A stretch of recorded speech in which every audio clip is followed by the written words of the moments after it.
Notion, pra quem nunca ouviu falar. Verdade. Né? Antes da gente falar, me explica Sim. como é que ele é. Vai. Bom, o Perdão Notion... te interromper. Não, é bem tranquilo. lembrado. A gente vai no automático também, esquece essas coisas. Mas o Notion, ele é um aplicativo que o lema dele é All in One Workspace, que significa tudo em um só espaço de trabalho. Então, a ideia dele é ser literalmente um Lego dos aplicativos, digamos assim.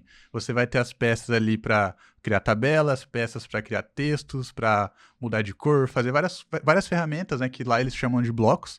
E daí você pega esses blocos e constrói aquilo que você, de acordo com a criatividade, né, e também com o conhecimento da ferramenta, você pega esses blocos e transforma num layout, num template, né, que a gente chama, para organizar a sua empresa, a sua vida pessoal. Então, esse é o Notion. Ele junta notas com tabelas, ele é uma mistura de tudo. Com Trello, lá tem o Kanban, né? Então, no Notion a gente consegue fazer o Kanban também. Então, esse é o aplicativo, basicamente.